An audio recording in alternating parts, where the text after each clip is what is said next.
Big boss Malayalam season 6 എല്ലാ പ്രേക്ഷകർക്കും സുപരിചിതനായ മത്സരാർത്ഥിയാണ് സിജോ. വലിയ രീതിയിൽ കോളിളക്കം സൃഷ്ടിച്ച താരമാണ് സിജോ. വലിയ പ്രശ്നങ്ങൾക്കൊടുവിലാണ് സിജോ ബിഗ് ബോസിലേക്ക് തുടർന്ന് മത്സരിച്ചത്. സിജോയും റോക്കിയും തമ്മിലുണ്ടായ വഴക്ക് പിന്നീട് ശാരീരിക അഭ്യാസത്തിലേക്ക് എത്തിച്ചത് അതിനാടകീയ രംഗങ്ങളായിരുന്നു.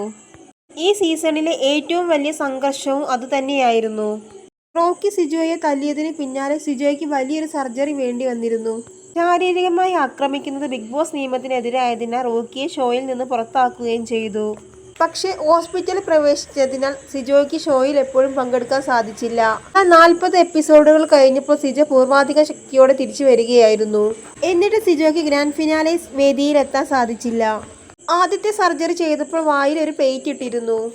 എന്നാൽ അത് പെട്ടെന്ന് തന്നെ എടുത്തു മാറ്റിയില്ലെങ്കിൽ മുഖത്തിന്റെ രൂപത്തിന് വലിയ മാറ്റം ഉണ്ടാവുമെന്ന് സിജോ തന്റെ വീഡിയോയിൽ പറഞ്ഞിരുന്നു. അതിനാൽ അത് എടുത്തു മാറ്റാൻ ചെന്നൈയിൽ ഒരു ആശുപത്രിയിൽ വെച്ച് മറ്റൊരു സർജറി വേണ്ടി വരുമെന്ന് താരം നേരത്തെ അറിയിച്ചതാണ്. ഇപ്പോൾ സർജറിയുടെ വിവരം ഇൻസ്റ്റാഗ്രാമിലൂടെ പ്രേക്ഷകരോട് പങ്കുവെക്കുകയാണ് സിജോ. വീണ്ടും സർജറിക്ക് കയറുന്നു. എല്ലാവരുടെയും പ്രാർത്ഥന കൂടി ഉണ്ടാകണം എന്നാണ് വീഡിയോയ്ക്ക് താഴെ സിജോ കുറിച്ചത്. വീണ്ടും സർജറിക്ക് വേണ്ടി കയറുകയാണ്. ഡോക്ടർ വന്ന് കണ്ടിരുന്നു.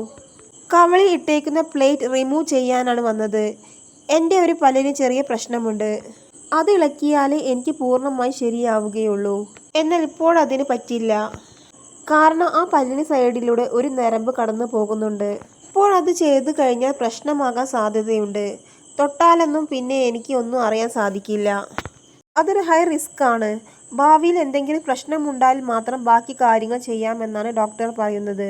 സർജറിക്ക് വേണ്ടി കയറുന്നു. എല്ലാവരുടെയും പ്രാർത്ഥന കൂടി ഉണ്ടാകണം. ഒരുപാട് കാര്യങ്ങൾ എനിക്ക് പറയാനുണ്ട്. വീണ്ടും പ്രശ്നങ്ങളാണെന്ന് അറിയുമ്പോൾ സ്വാഭാവികമായും ഉണ്ടാകുന്ന ബുദ്ധിമുട്ടുകളുണ്ട്. പോസിറ്റീവായും നെഗറ്റീവായും നിരവധി കമന്റുകൾ വീഡിയോയ്ക്ക് താഴെ വന്നുകൊണ്ടിരിക്കുന്നുണ്ട്. പലരും പ്രാർത്ഥനയോടെയാണ് വീഡിയോയ്ക്ക് താഴെ കമന്റ് ഇട്ടിരിക്കുന്നത്.